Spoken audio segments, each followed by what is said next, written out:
அஸ்ஸலாமு அலைக்கம். Welcome to my channel. எல்லோரும் எப்படி இருக்கீங்க? எல்லோரும் நல்லா இருக்கீங்களா? எல்லோரும் நல்லா இருக்கீங்கன்னு நம்புகிறேன். நாங்களும் நல்லாயிருக்கோம், அல்ஹம்துலில்லாஹ். எல்லோரும் நல்லா இருக்கணும். வெயில் அடிக்குது, ரொம்ப சேஃபாக இருங்க. குழந்தைகளையும் சேஃபாக பார்த்துக்கங்க. எல்லோரும் நல்லா இருங்க, கவனமாக இருங்க. ஏன்னா எல்லோரும் பாதுகாப்பாக இருக்க ரொம்ப முக்கியம். இப்போ நம்ம சேனலில் என்ன பார்க்க போகிறோம்னா, குடல் கறி வறுவல். இந்த குடல் கறி வறுவல் ரொம்ப சூப்பராக சுவையாக ஜம்முன்னு இருக்கும். இந்த குடல் கறி எடுத்து வச்சுருக்கேன். அந்த குடல் கறிக்கு தேவையான பொருள் வெங்காயம், தக்காளி, வரமிளகாய். இப்போ அடுப்பில் ஒரு குக்கரை வச்சு அதில் வெங்காயத்தை சேர்த்துக்குவோம். வெங்காயத்தை சேர்த்து நல்லா வதக்கிக்கிடுவோம். வெங்காயம் நல்லா வதங்கி வரும்போது இந்த வரமிளகாயை சேர்த்துக்கிடுவோம். வரமிளகாயும் நல்லா வதங்கி வரணும். வதங்கி வர்ற வரையும் நல்லா வதக்கிக்கிடலாம் வெங்காயத்தை. அந்த குடல் கறி சாப்பிட்றதுக்கு ரொம்ப நல்லாயிருக்கும், ஜம்முன்னு இருக்கும். அதே சாம்பார் சாதம், ரச சாதத்தோடு சாப்பிட்றதுக்கு ரொம்ப சுவையாக இருக்கும்.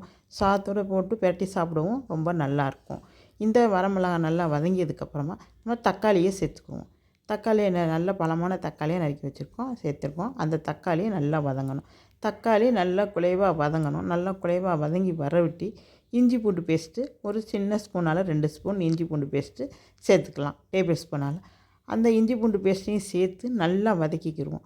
ராஸ்மல் போகிற வரையும் நல்லா வதக்கணும். நல்லா இஞ்சி பூண்டு பேஸ்ட்டு நல்லா வதங்கணும். நல்லா வதங்கினதுக்கப்புறமா ஒரு டேபிள் ஸ்பூன் வரமிளகாய்த்தூள் வச்சுருக்கேன். அந்த வரமிளகாய்த்தூளை சேர்த்து நல்லா வதக்கிக்கிடணும்.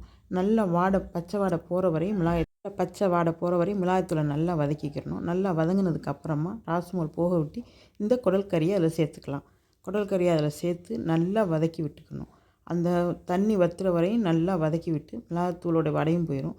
அதுக்கு தேவையான நல்ல கல் உப்பையும் சேர்த்துக்கலாம். கல் உப்பை சேர்த்து நல்லா வதக்கிக்கிடலாம். வதக்கி நல்லா வெந்ததுக்கப்புறம் தண்ணியெல்லாம் சுருண்டு வந்ததுக்கப்புறமா அதுக்கு தேவையான அளவுக்கு தண்ணி சேர்த்துக்குவோம். அதுக்கு தேவையான அளவு தண்ணியை சேர்த்து நல்லா தண்ணியை சுத்தமாக அதுக்கு தேவையான எவ்வளவு தேவையோ அந்தளவுக்கு சேர்த்து நம்ம குக்கர் மூடி போட்டு மூடிக்கிடுவோம். குக்கர் மூடி போட்டு உங்கள் குக்கர் எப்படியோ அதுக்கு தக்கன பார்த்துக்கங்க. எங்கள் குக்கரில் 4 விசில் எடுத்து இறக்கி பார்ப்போம். இப்போ இறக்கி பார்க்கல குடல் நல்லா வெந்து சூப்பராக வெந்திருந்துச்சு. அதை இன்னொரு சட்டியில் மாற்றிக்குவோம்.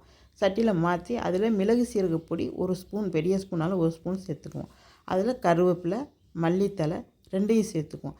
சேர்த்து எல்லாத்தையுமே நல்லா பிரட்டி விட்டு நல்லா ஒரு 10 நிமிஷம் சிம்மில் வச்சு வேக விட்டுக்கலாம்.